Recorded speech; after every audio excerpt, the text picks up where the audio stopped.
As you know, the issue of local autonomy, whereby people has already spoken, that local government must be democratically governed, and also that any person at the state level who breaches that decision is a gross misconduct, which is an abuse of office, and we at the ICPC are going after anybody that go against the decision of the Supreme Court on the issue of the local autonomy.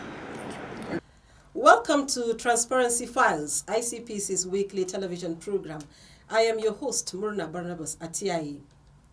On July 11, 2024, the Supreme Court of Nigeria delivered a landmark judgment granting financial autonomy to the 774 local government councils in Nigeria. Local council can now independently manage their finances without state government's interference. On today's edition of the program, we shall be bringing you update on what ICPC is doing to ensure judicious utilization of funds released to the local government councils for the betterment of lives at the grassroots. Even though this is a laudable move, it is still subject to abuse, which is why ICPC has pledged to ensure that local government funds are used for their intended purposes. ICPC recovered 13 billion naira in the month of September alone. We shall analyze the opportunity cost of corruption, plus reports from our state offices and more. But first, let's join Ruth Awadi for anti-corruption stories. Over to you, Ruth.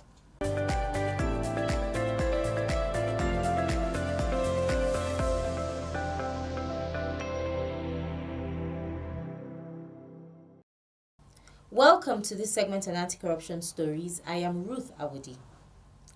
ICPC has arraigned Hawawu Gimbia Mukhtar Abdulkarim, the serving provost of the Federal College of Education Technical, FCET, Gusau, alongside Abdullahi Boyi, a lecturer with the Sokoto State College of Education, SSCE, Sokoto, on alleged certificate forgery.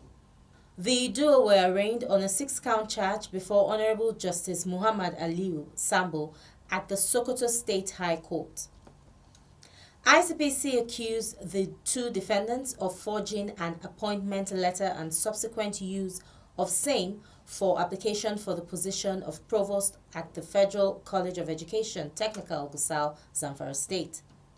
They were also accused of making false statements to the officers of the ICPC in the course of investigation, which is an offense under Section 25, subsection 1, subsection A, and punishable under Section 25, subsection 2, subsection B of the Corrupt Practices and Other Related Offences Act 2000.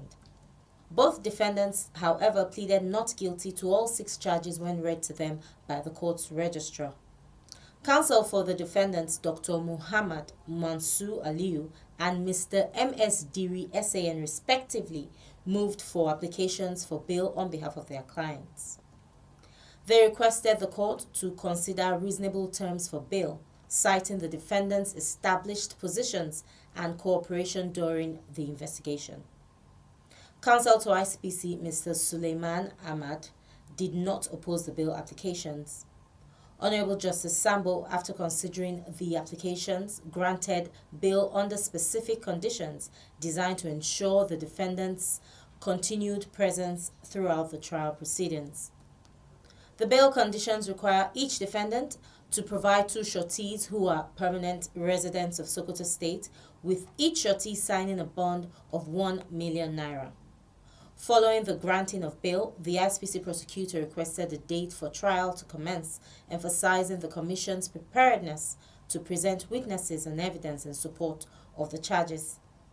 Honorable Justice Sambo adjourned the matter for the commencement of hearing. That will be all on this segment. Transparency Files continues with Murna. Stay with us.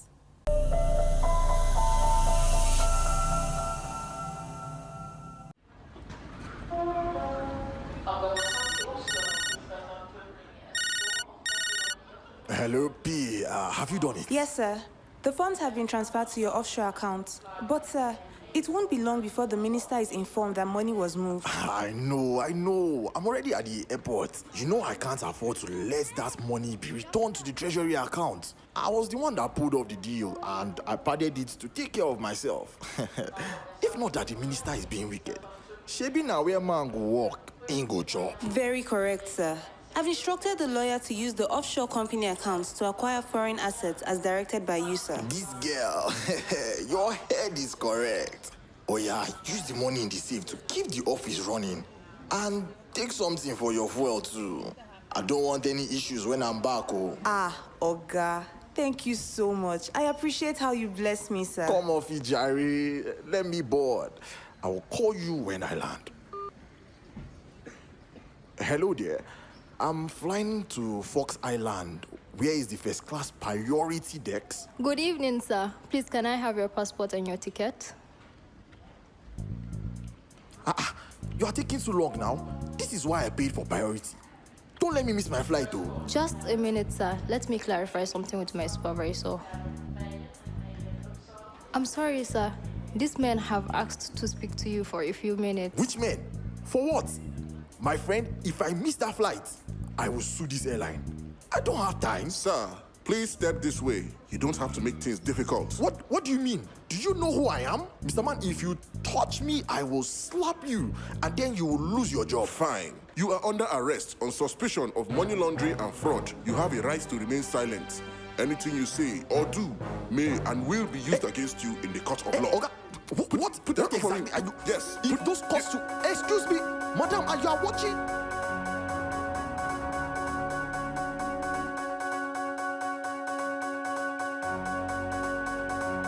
This message is brought to you by the Independent Corrupt Practices and Other Related Offenses Commission.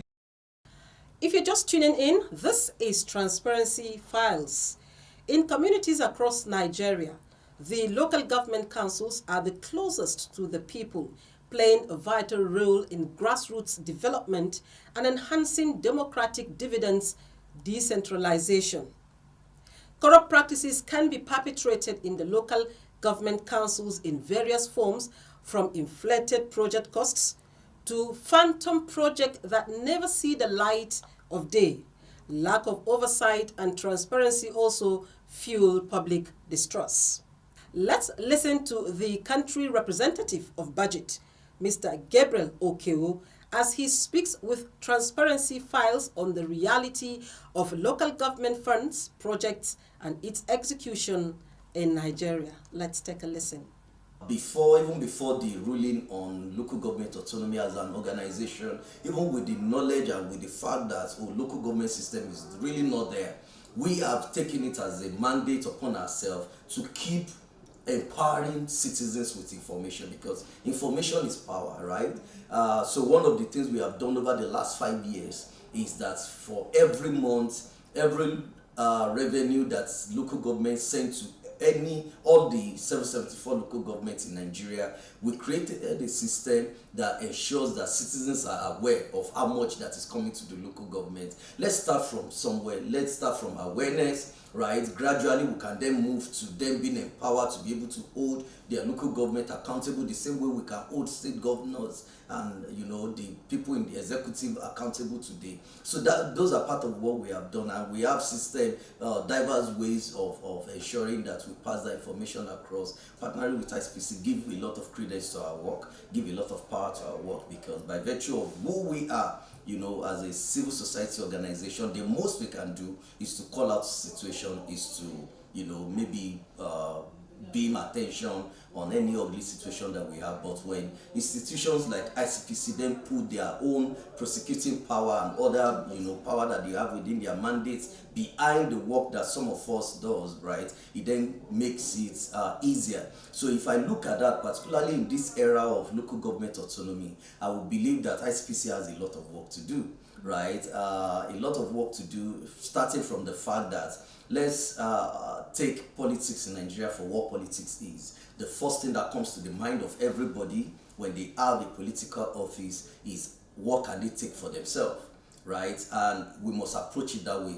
And the interesting thing is, while the state governor, the president, have immunity against prosecution, at local government level there is no immunity, right? So ICPC may need to leverage such opportunity and from the on-go, right, to ensure that local government fund, because the ruling of the Supreme Court now means that local government fund is going to be going directly to local government. We are seeing many states now conducting local government elections, which means that local government chairmen too now will be in charge of resources. So from the immediate now, how can we ensure, right, that they are going to use those resources judiciously? I remember there was a place in Enugu where, with the help of ICPC, we were able to, uncover several machines, I think motorcycles, grinding machines that were locked up in the house of a politician.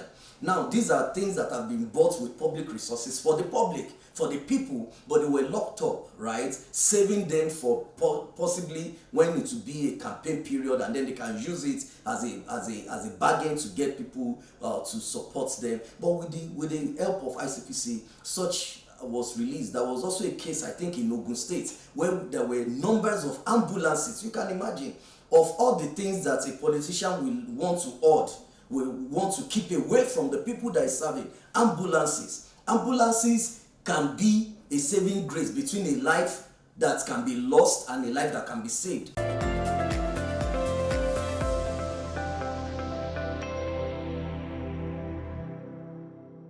Welcome back, and thank you for staying with us. ICPC functions in fighting corruption in the local government councils involve active monitoring, audits, and investigations to ensure compliance with laws and regulations.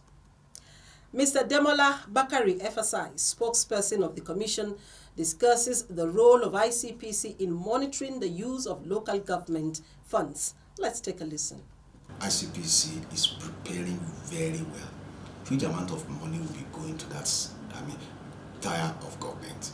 Now, it will not be just enough to allow such humongous amount to go like that without tracking, without monitoring, so that it can be stolen.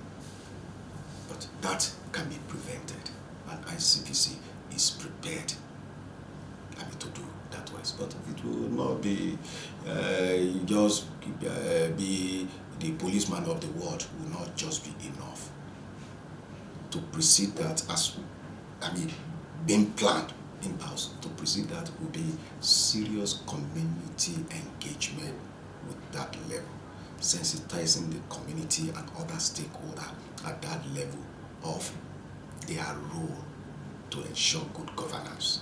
Before we go into full enforcement of the law at the local government level, we are starting with rigorous, robust community engagement, so that everybody will be on the same page. Everybody will understand their role in the anti-corruption crusade, and the totality of that effort, we believe, will translate to good governance and delivery of good governance in the local government level. The traditional rulers, traditional institution, the religious institution, the community-based organization, all of them, they have a role to play. The civil servant in the local government, they have a role to play. The money is not just available for them to pull, to spend anyhow. It must be spent for the project budgeted for. It must be spent transparently. It must be spent accountably.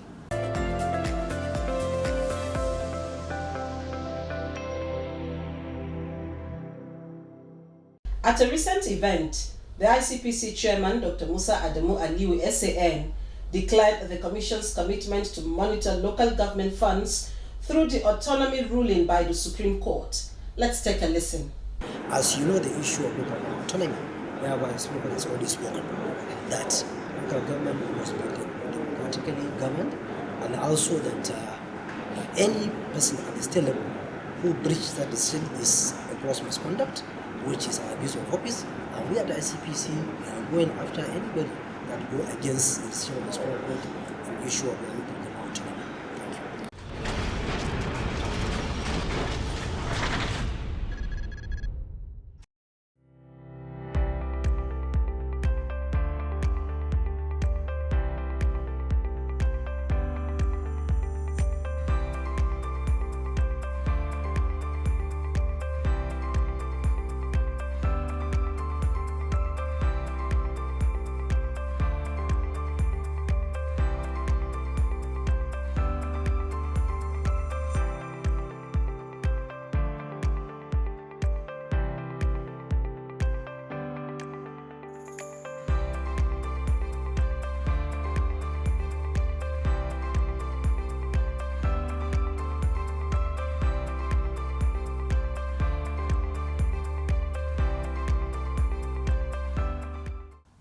today's transparency files.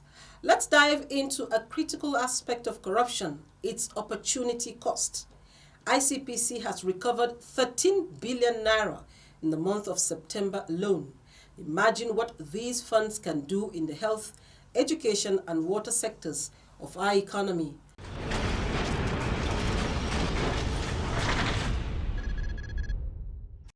Now we are in an era of banditry, flooding. You had a lot of people, families being displaced from their homes and communities. Now, if you want to use 14 billion naira to address such crisis, I think if I may analyze that for you, it will go up to, now let's take a community that was displaced, like in the recent case of Maiduguri flooding.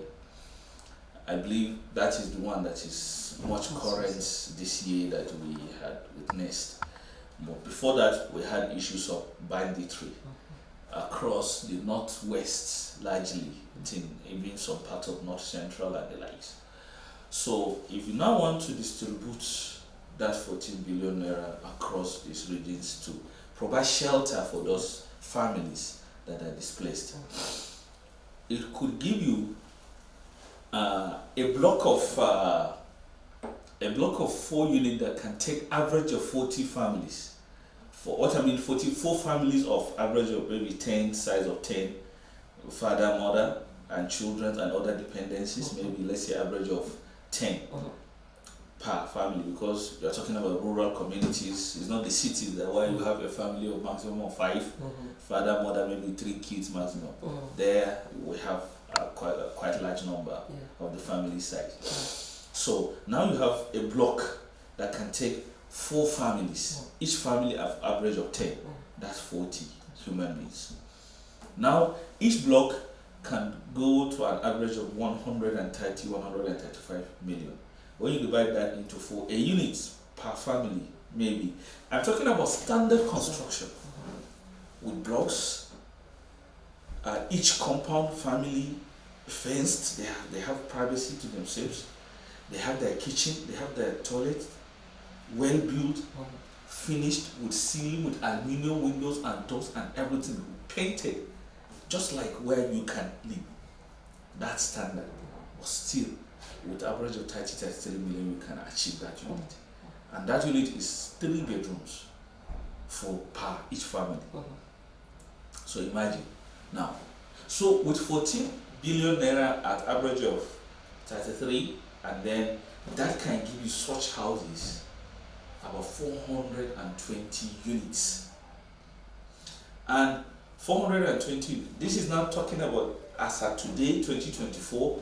So this same 400 unit, I'm telling you, if it were to be like 4 or 5 years, it could give you up to about 1,000 units of such houses.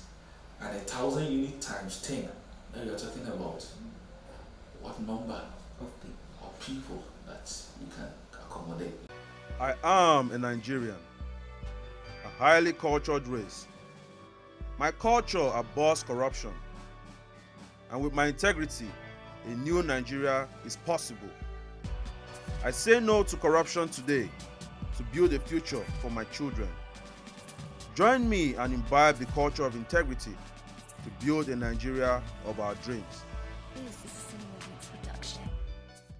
It is important to remember that the ICPC is here for us, promoting transparency and accountability in how our local government use funds. But we too must remain vigilant, informed, and proactive. Take a charge as citizens and participate in monitoring to ensure that funds are used for appropriate purposes in your environment. Before we wrap up today's edition, here is an update on activities from our state offices. Delta State Resident Anti-Corruption Commissioner of ICPC, Mr. Edet Ufot, has urged top local government functionaries in states to make transparency and accountability their watchword. Mr. Edet gave this charge while speaking at a retreat organized for council chairmen, auditors, and other stakeholders held at the Government House in Asaba. From River State comes a report that the resident anti-corruption commissioner, Mrs. Ekere Osir, led a team to pay a courtesy visit to the National Agency for the Prohibition of Trafficking in Persons to strengthen ties with the agency in a bid to explore ways to combat corruption. The delegation was received by NAPTIP Commander Barrister Nwamaka Ikediashi, who pledged to ensure the agency works hand in hand with the ICPC to strengthen the fight against corruption. Report from Katsina State reveals that the resident anti-corruption commissioner, Mr. Mahdi Mohammed Lawal, represented by Mr. Sani Tukur Tarauni, inaugurated Students Anti-Corruption Club at Sir Usman Nagogo College of Arabic and Islamic Studies. He urged students to imbibe the spirit of strong moral values, promote integrity, and also be foot soldiers of the ICPC, being the young stakeholders in the crusade against corruption. Coming from Osun State, ICPC sensitized the entire schools of Students Anti-Corruption Club launch in Osogbo. ICPC's Mr. Suleiman Laru engaged students and staff of the school to raise awareness about corruption and its detrimental effects on society.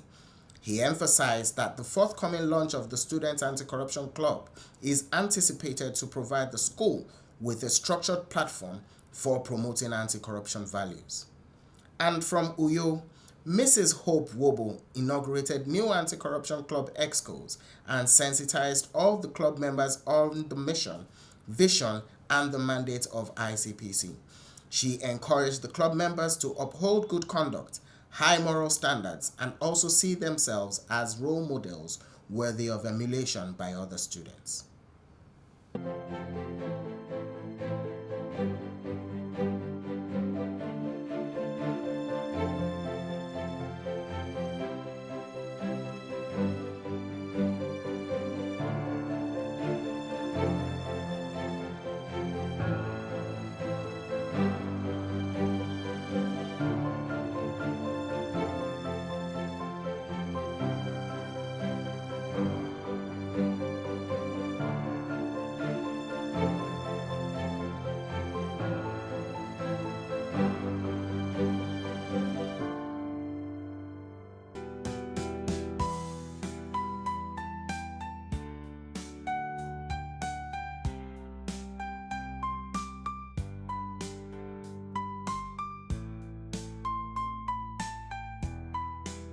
And that's it for today's episode. Don't forget to watch Transparency Files every Friday by 6:30 p.m.